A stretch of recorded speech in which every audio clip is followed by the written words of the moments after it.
Previously on AC Reggiana. Oh, what the fuck?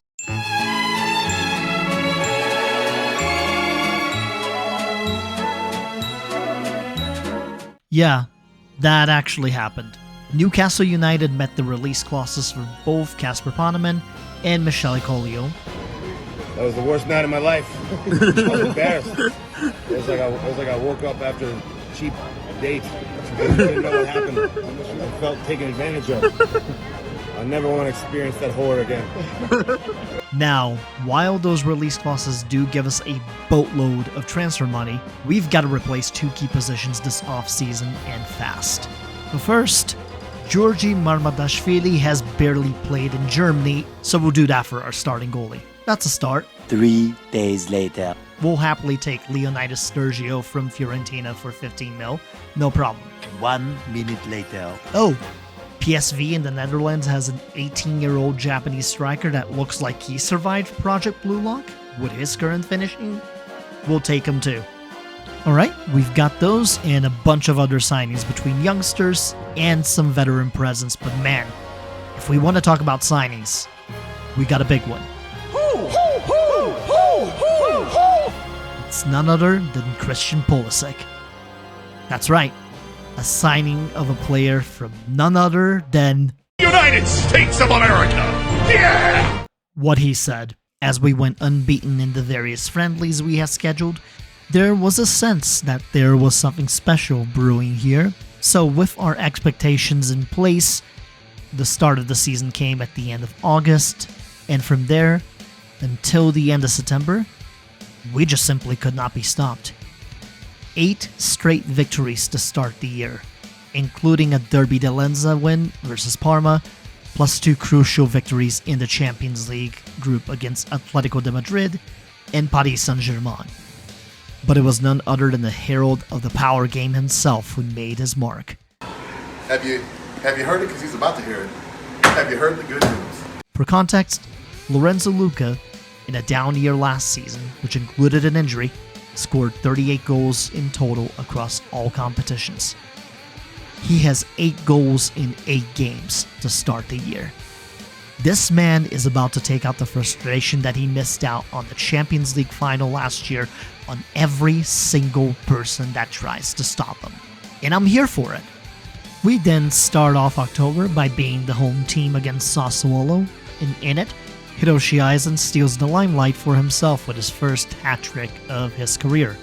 The run of wins do come to an end via a 1-1 draw against Inter Milan. Damn it, Scotty, it's a Serie A draw. not an Champions League loss. We'll gladly take the frustrations of that draw onto Olympiacos by beating them 5-0 in the Champions League group stage. Yes, Lorenzo Luca gets another hat-trick, water is wet, news at 11. Here's a brand new and improved contract with a minimum release clause of $150 million because I am not going through what I did at the end of last season again. Let's keep it moving because the unbeaten run continues through November as we only concede 3 goals during the entirety of the month. 2 of them are against Napoli, who did manage to get the early lead on us before we scored 5 unanswered. Torino and Brescia both are beaten 6-0 in Serie A, and then we handle our business against Feyenoord and Servette in the Champions League. But December does prove to be our toughest month to date, as our Serie A run sees us finally beat Cremonese for the first time, then end up with 3 draws in a row against Fiorentina, Roma, and Hellas Verona. The game against Roma resulting in Birindelli getting injured, although I can't complain too much because we do manage to beat Chelsea at Stamford Bridge 1-0, thanks to Lorenzo Luca being, well, Lorenzo Luca. Blessed be you, the power game has touched another. Yes, sir. Who do you think you're messing with, man? Speaking of which, January is here and the fixtures look merciless. But that said, Torino and AC Milan are our first 2 obstacles during the month, and they get a taste of a Luca brace in both games before we move on to the Supercoppa final against Inter Milan. A rematch of last year's Coppa Italia final, which Inter Milan gets because we won both the Scudetto and the Coppa Italia itself in the same season. So, you're welcome for that, Inter. Take another Lorenzo Luca brace in the process, shut up, and give us our first title of the season already. That match, in getting Juventus 3 days later, does take its toll, as a draw to the Old Lady and a draw to Hertha in the Champions League follow suit, but that Hertha draw is enough to guarantee us a round of 16 spot in the Champions League knockout stages. Impressive. Very much. We follow suit with a win against Genoa with yet another Luka brace, putting him at 25 goals in Serie A with it thus far. But at long last, it's time for the last match in the league group of the Champions League, a rematch of last season's final against Manchester City.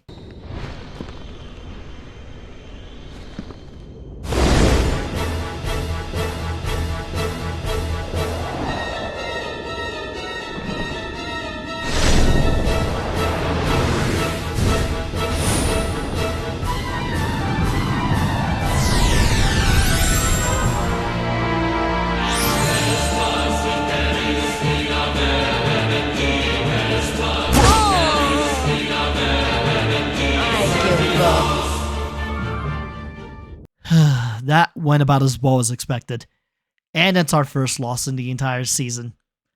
I hope all 300 Man City fans that were in attendance got to enjoy that.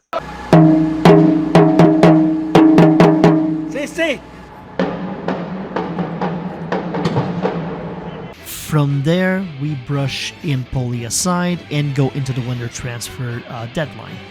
Benfica offers us about 28.5 mil for Malang Sarr, and we decide to sell him for that, and then use the money to invest on a Saudi Arabian wonder kid defender in Faisal Al-Budaikon. We end up settling on loans for Raleigh Mwamba, Diego Miranda, and Patrick Rimmer from Man City to wrap up the window. We go into February and the third stage of the Coppa Italia by facing Sassuolo in the process, and Patrick Rimmer gets himself thrown out of the game with a straight red card after a sliding tackle right into Andrea Pinamonti. I'm not even mad. It's amazing.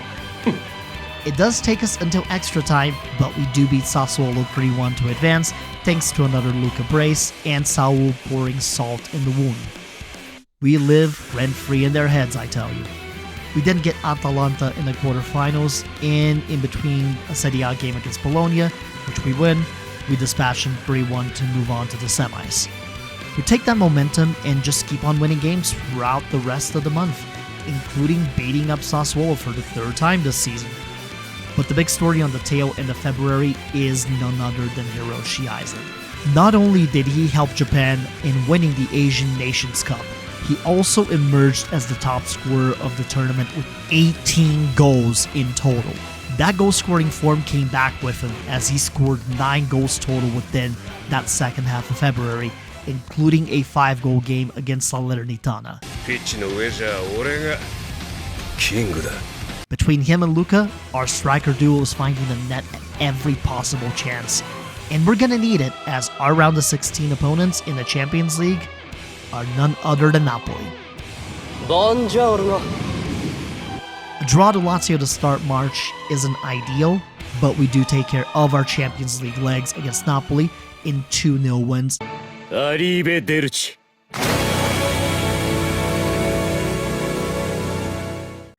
After defeating Napoli, who do we have next in the Champions League quarterfinals?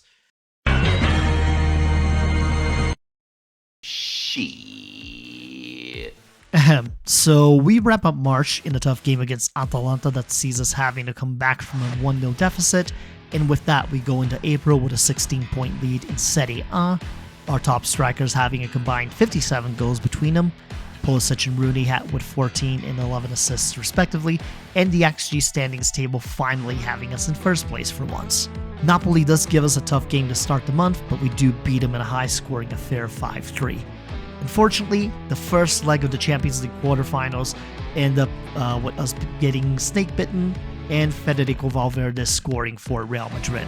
Our second loss of the entire season, and the second leg puts us in a situation where we gotta go into the Santiago Bernabeu to get a result. A draw to Juventus in between these games isn't exactly comforting, but the day of reckoning soon comes. As for what happens, well, Lorenzo Luca comes through in the clutch with a brace, and we punch our ticket into the semifinals. Despite your best efforts, despite how much you don't want to feel the love of the power game, my friend, the power game has touched another. Oh, thank you! Alright, we've grown used to this territory by now.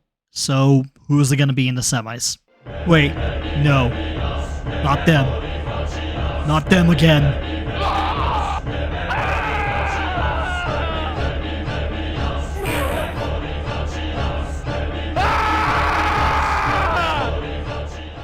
Okay, we've got 3 games to prepare for our imminent 2-leg encounter against these schmucks. Rest of the month is a mixed bag, but it does include winning the first leg of the Coppa Italia semis against Roma, and us getting closer to winning the Scudetto. In the Champions League semifinals, Man City came at us first, and Holland scored within 2 minutes. Yeah, so it's really special. But unlike the last 2 times, we don't just cave in. We fight back, and with 2 goals from Eisen and Sturgio, we will be leaving Italy with a 2-1 win and taking the advantage going into the Etihad for the second leg. Before the trip to England, we handled our business against Roma in the Coppa Italia semi-second leg, and then got word that it will be Juventus who we will face in the final. But as for that, we'll deal with it in due time, because the second leg of the Champions League is upon us. Early goals from Pablo Torre and Bernardo Silva keep the aggregate score on our side, but within a 10-minute window in the first half, it's Vinicius Jr. who reverses the tides and leads Man City into the second half with a 3-1 lead and a 4-3 aggregate lead. But in the second half, after a long throw-in and a bit of chaos on the Man City backline, a hero emerges. Christian Pulisic steps up in arguably Reggiana's biggest game thus far this season, and his efforts take us into extra time, where a substitution of Lorenzo Luca for Hiroshi Eisen happens, and with it, the first half of extra time sees Eisen score a brace within 6 minutes. And no matter how many attempts follow from Man City, they cannot find another goal, and we managed to do it. For the second consecutive year, AC Reggiana is going to the Champions League final. That said, our opponent in the final is Newcastle. Given how this year started, I couldn't think of a better opponent. Much like last season, the team does take the momentum from the huge semi-final win, and they use it into Serie A as Inter Milan is next on the schedule, and we beat them 4-1. And with the amount of points that we have ahead of second place Atalanta, folks, we wrap it up early. Our second straight Scudetto, and the double is sealed. It's strength to strength from here, as we carry that momentum into the Coppa Italia against Juventus, which yet another Lorenzo Luca brace gets us our 3rd championship of the season. Right, so we're at the same point we were last year, with a treble on deck, and a chance for a quadruple against an English team in the Champions League final. Long story short, the final 4 games of Serie A, we rotated our lineups, and we won out for the rest of the month, setting us up for the Champions League final. There's no doubt that Newcastle's good. They got this far. But unlike last season, there is something very much different. Lorenzo Luca is at 100%. He immediately proceeds to make his mark in the tournament and this final after a Pulisic interception and a long pass finds Luca in the left wing, where he proceeds to run past 4 defenders on his way to scoring his first Champions League final goal. We take the 1-0 lead into the second half and then expand on it after Mamarashvili boots the ball towards Newcastle's half, Luca slipping past the defender on the challenge, taking the ball before striking it from outside of the box and finding the net. An Alexander Isak goal for Newcastle in the 80th minute brings the game to within 1, but we hold them to just that.